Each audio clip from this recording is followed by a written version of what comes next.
दोस्तों, आज जिसके बारे में हम लोग जानेंगे, जिस टॉपिक को हम आज पढ़ाएंगे, वो टॉपिक जो है मेरे स्टूडेंट द्वारा खास जो है बताया गया है कि इसके बारे में एक वीडियो बनाइए। तो आज जो हम देखेंगे वो है विकेंद्रीकरण। अब देखिए, विकेंद्रीकरण होता क्या है, विकेंद्रीकरण भारत में क्यों जरूरी है और विकेंद्रीकरण करने से हमें क्या क्या फ़ायदा होता है, इसके बारे में हम इस वीडियो में देखेंगे। तो चलिए वीडियो को शुरू करते हैं।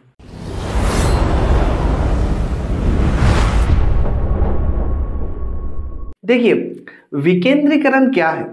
अगर प्रश्न हम करें कि विकेंद्रीकरण होता क्या है, तो विकेंद्रीकरण एक ऐसा माध्यम है जिससे क्या होता है कि केंद्र सरकार छोटे तबके की सरकार को डायरेक्ट शक्तियाँ जो है हस्तांतरण कर देता है। यानी वहाँ की जो सरकार के पास जो शक्तियाँ होती है डायरेक्ट जो है स्थानीय सरकार को दे देती है। तो भारत में विकेंद्रीकरण का क्यों ज़रूरत है। देखिए, हमको पता है कि जो सबसे बड़ा राज्य है, सबसे बड़ा राज्य भारत का क्या है, यूपी यानी उत्तर प्रदेश।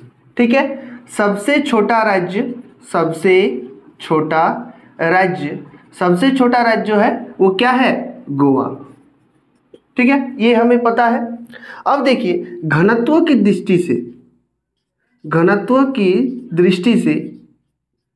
दृष्टि से जो बड़ा राज्य है वो क्या है, वो है मेरा बिहार।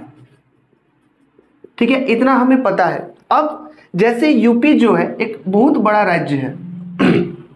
अब इतने बड़े राज्य को जो है यूपी गवर्नमेंट द्वारा चलाना बहुत ही ज़्यादा मुश्किल है। तो वो क्या करता है, उस समय सत्ता का विकेंद्रीकरण, सत्ता का नहीं, यहाँ पर जो है शक्तियों का विकेंद्रीकरण, वहाँ पर क्या करता है, शक्तियों का वो विकेंद्रीकरण करता है।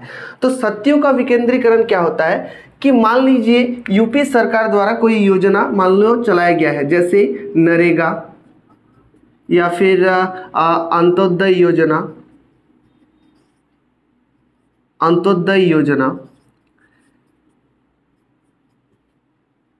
योजना। ठीक है, इस तरह का कोई योजना जो है चलाया जा रहा है। अब इस योजना का लाभ जो है जो व्यक्ति को मिलना चाहिए उस व्यक्ति को मिल रहा है या नहीं, या फिर ऐसे व्यक्ति को मिल जा रहा है जिसको इस योजना का लाभ लेना ही नहीं है, यानी वो बहुत अमीर है, उसको लाभ लेने का कोई ज़रूरत नहीं है, उन व्यक्तियों को ये योजना का लाभ मिल रहा है। तो इस तरह का काम को, इस तरह की चीज़ों को जो है सरकार कैसे ठीक कर सकता है, तो इसको ठीक कर सकता है विकेंद्रीकरण द्वारा। देखिए, हमारा जो सरकार है वो एक संघात्मक सरकार है। ठीक है, तो वो काम कैसे करता है, सबसे पहले हमारा आता है केंद्र सरकार। केंद्र सरकार जो है प्रारंभिक सरकार है, ये पहले आता है। केंद्र के बाद आता है क्या, राज्य सरकार। अब राज्य सरकार के बाद आता है क्या है, जिला स्तरीय सरकार। जिला स्तरीय सरकार के बाद क्या आता है, प्रखंड स्तरीय सरकार। प्रखंड स्तरीय सरकार के बाद क्या आता है, पंचायत स्तरीय। पंचायत स्तरीय के बाद क्या आता है, वार्ड। ठीक है। सो हमारा जो सरकार जो है, सरकार कोई भी अगर नीति लाता है, चाहे वो केंद्र सरकार का नीति हो या चाहे राज्य सरकार का नीति हो, वो इस नीतियों का फायदा कहाँ पहुँचाना चाहता है, डायरेक्ट पहुँचाना चाहता है पंचायत में और वार्ड में। ठीक है, क्योंकि सबसे ज़्यादा जरूरत जो नीतियों का होता है वो ग्रामीण क्षेत्रों में ज़्यादा होता है, क्योंकि ग्रामीण क्षेत्रों में ही क्या है, विकास जो है उसका जो गति होता है वो धीमे धीमे चलता है। तो सरकार का काम क्या होता है कि इन सब क्षेत्रों में जो है विकास का काम ज़्यादा से ज़्यादा पहुंचाना। तो सरकार उस समय किसका सहायता लेता है, वो है विकेंद्रीकरण का। विकेंद्रीकरण क्या है, अब एक स्पष्ट अक्षरों में समझिए कि विकेंद्रीकरण एक ऐसा माध्यम है जिसके द्वारा सरकार मतलब अपने जो शक्तियां हैं, अपना जो नीतियां हैं, उस नीतियों को डायरेक्ट छोटे तबके पर लाता है। यानी चाहे केंद्र सरकार हो या राज्य सरकार हो, बिचौलिया जो है बीच में काम नहीं करता है, वो डायरेक्ट जो है यहाँ पर आता है। अब डायरेक्ट कैसे आता है, मान लीजिए राज्य सरकार या केंद्र सरकार जैसे नरेगा या अंत्योदय योजना को लाता है, तो वो डायरेक्ट किसको, वो डायरेक्ट पंचायत सचिव को या पंचायत में जो मुखिया होते हैं उनको क्या करते हैं, समन करते हैं और उनको कहते हैं कि जो मेरा काम है, मेरा काम को आप त्वरित कार्रवाई से करें और इस काम को जो है एकदम छोटे से छोटे के हाथों में इस काम को पहुंचाइए। तो अब उस समय क्या होते हैं, जो पंचायत स्तरीय जो अधिकारी होते हैं या मुखिया होते हैं वो इस चीज़ों को वार्ड तक पहुंचाते हैं। और वार्ड जो होते हैं वो एक ग्रामीण प्रधान होते हैं, यानी ग्रामीण क्षेत्रों से ही वो आते हैं। अब उनको भली भांति पता होगा कि ग्राम में कौन गरीब है, कौन अमीर है, किनको जो है घर का ज़रूरत है, किनको आवास मिलना चाहिए, किनको अबुआ आवास मिलना चाहिए। तो इन सब का अगर वार्ड जाके अगर उसका निगरानी करेगा, निरीक्षण करेगा अच्छा से, तो वार्ड अच्छे से बता पाएगा सरकार को कि हाँ इस आदमी को इस चीज़ का ज़रूरत है। अब मान लीजिए दो लड़का है, एक राम है और एक श्याम है, राम है और एक श्याम है। राम जो है वो गरीब है, ठीक है, पुअर है, और ये जो है वो रिच है, श्याम, ठीक है। अब श्याम का पहुंच बहुत दूर दूर तक है, क्योंकि वो तो एक पहले से एक बड़ा आदमी है, ठीक है। अब श्याम का पहुंच बहुत दूर दूर तक है।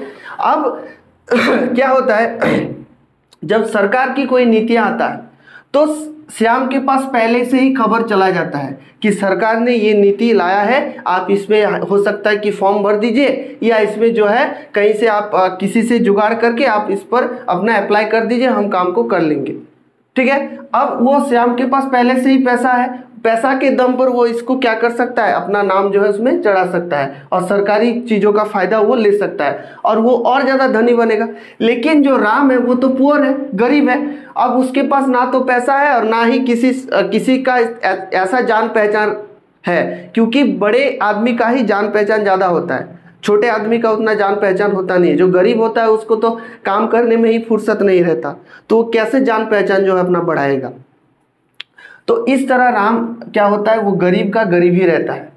तो सरकार जो विकेंद्रीकरण द्वारा वार्ड को ये पूरी हिदायत रहता है कि आप जाके क्या कीजिए, गांव-गांव जाके निगरानी कीजिए और इसका जो रिपोर्ट है कि कौन धनी है, किसको वास्तविक चीज़ों का ज़रूरत है, कौन गरीब है, जिसको वास्तविक चीज़ों का ज़रूरत है, उसी का नाम जो है सरकार के पास पहुँचे और सरकार का योजना उनके पास पूर्ण रूप से चला जाए और उसका लाभ भरपूर रूप से मिले। क्योंकि सरकार, देखिए, सरकार जो होता है वो हमेशा जो व्यक्ति रहते हैं उनका जो आर्थिक स्तर है, आर्थिक, सामाजिक, राजनीतिक, हर एक प्रकार से उनको सहायता देता है। लेकिन बीच में जो बिचौलिया होते हैं ना, हमारे देश में बिचौलिया एक बहुत प्रगाढ़ रूप में है और बिचौलिया ही पैसा जो है, सरकार तो भेजता है 100 करोड़ रुपया इसके लिए, लेकिन बीच का जो बिचौलिया है इन सब चीज़ों को खा लेता है और हमारे हाथ में क्या, कटोरा सिर्फ आता है। तो विकेंद्रीकरण द्वारा ही इन बिचौलियों को मारा जा सकता है। इन बिचौलिया का जो पैसा छीनने का जो है उसको ये लिया जा सकता है। तो अब हम देखेंगे कि विकेंद्रीकरण से क्या क्या वास्तव में फायदा पहुंचता है। विकेंद्रीकरण के जो लाभ है वो कुछ ये लाभ निम्नलिखित है। पहला लाभ देखिए, स्थानीय समस्याओं का प्रभावी ढंग से लाभ। मैंने पहले ही बताया था कि विकेंद्रीकरण से सबसे अच्छा जो लाभ किसको लाभ मिलता है, तो वो स्थानीय लोगों को। तो देखिए, स्थानीय समस्याओं का प्रभावी ढंग से लाभ, यानी स्थानीय समस्याएं क्या क्या होती है, पानी की समस्या, फिर जल निकासी की समस्या, कृषि की समस्या, किसी को घर नहीं है उसकी समस्या, या फिर छोटे छोटे बहुत सारे समस्या होते हैं। तो विकेंद्रीकरण द्वारा इन सब समस्याओं का हल जो है प्रभावी ढंग से हो सके। लोकतांत्रिक आदर्शों की पूर्ति। देखिए, लोकतंत्र क्या कहता है, लोकतंत्र मीन्स होता ही है कि लोगों का शासन, लोगों द्वारा शासन। तो लोकतंत्र आदर्शों की पूर्ति, यानी लोकतंत्र क्या चाहता है, जब जनता आपको चुनता है, जब जनता आपको वोट देता है, तो जनता की कुछ आकांक्षाएं होती है। जनता चाहते हैं आपसे कुछ, क्या चाहते हैं कि आप उनकी समस्याओं की देखरेख करें और समस्याओं की पूर्ति हेतु जो है हमेशा काम करें। तो लोकतंत्र का आदर्श ये कहता है कि जो हमारा समस्या है, आप उस समस्याओं को हो सकता है कि आप हल करें या फिर उस समस्याओं को हल करने का कुछ तरीका हमें खोज के निकालें। तो इसका ये भी विकेंद्रीकरण द्वारा ही जो है इसका पूर्ति होता है। फिर संवैधानिक आवश्यकताओं की पूर्ति। संवैधानिक आवश्यकता, चाहे आप पुलिस हो जाए, चाहे आप वकील हो जाए, चाहे आप अदालती कार्रवाई हो जाए, उन सब समस्याओं का हल का जो पूर्ति होता है वो संवैधानिक आवश्यकताओं में आता है। देखिए हमारे देश का जो पुलिस है, हमारे देश का पुलिस जो है, आप अगर दौड़ के जाते हैं और आप बोलेंगे कि अरे देखिए मेरा जो है मेरे पड़ोसी के साथ बहुत ज़्यादा झगड़ा हो गया है तो आप FIR लिख लीजिए, आपका FIR लिख देगा? नहीं लिख देगा, कभी नहीं लिखेगा। हम बहुत सारे घरों में देखिए बोलता है कि अरे उसने पुलिस में केस कर दिया है, उसने पुलिस में जाके केस कर दिया। तो ये क्या हो सकता है? ये क्या स्वाभाविक है? नहीं, ऐसा नहीं होता है। अगर आप किसी से झगड़ा होता है तो आप दौड़ के अगर जाते हैं तो थाना में सिर्फ अपने डायरी में वो नोट करके रखता है, फिर वो आता है आपके पास आके पूछताछ करता है कि हाँ ये जो बोल रहा है ये सत्य बोल रहा है, तब जाके वो हो सकता है कि दोनों पक्षों को बुलाने के बाद थाने में ही सलाह मशवरा करके उनको आपस में सुलह करने का कोशिश करे। फिर भी अगर ना मानते हैं तो उनको कोर्ट का रास्ता दिखाया जाता है। तो अगर ये पुलिस ना होता तो हो सकता है कि आज हर एक गांव में एक एक अपराधी जो है जेल में बंद होता। पुलिस ही है बीच में क्या करता है, हम लोगों की सुविधा के लिए काम करता है। अब देखिए जैसे आपके पास लाइसेंस नहीं है, आप जाते हैं रोड में, आपको पुलिस पकड़ लेता है, आप अगर मान लीजिए वो चालान करता है तो आपको 2-3 हज़ार रुपया आराम से चला जाएगा। पुलिस बोलता है कि अरे छोड़ो ना, क्या 400-500 दे दो ना, तो वो पुलिस ही है, हम लोगों का मदद करता है और कुछ नहीं करता। तो पुलिस जो है वो हमारे लिए भगवान का रूप है और कुछ नहीं। अब देखिए नेक्स्ट, स्थानीय स्तर पर शासन में जनता की भागीदारी। स्थानीय स्तर पर शासन में जनता की भागीदारी। अब देखिए मान लीजिए पंचायत स्तर की कोई काम होता है, जैसे नरेगा का काम होता है, 100 दिन का काम होता है। फिर पंचायत स्तर का कोई भी छोटा मोटा जो काम होता है उस पर भी जनता का पूर्ण रूप से भागीदारी होता है। तो उससे क्या होता है, जनता का एक मनोबल भी ऊपर की ओर उठता है कि हाँ हमारा जो सरकार है हमारे लिए काम तो कर ही रहा है और काम करते करते हमारा भी क्या उस पर भागीदारी सुनिश्चित कर रहा है। तो आई होप आप लोगों को ये जो विकेंद्रीकरण है ये समझ में आ गया होगा, और मैं इससे भी अच्छा जो है कंटेंट और अच्छे जो वीडियो और भी अगर आप कमेंट कर पाएँ कि इस बारे में आपको जानना है तो मैं इस पर एक संक्षिप्त रूप से वीडियो बना सकता हूँ। तब तक के लिए धन्यवाद।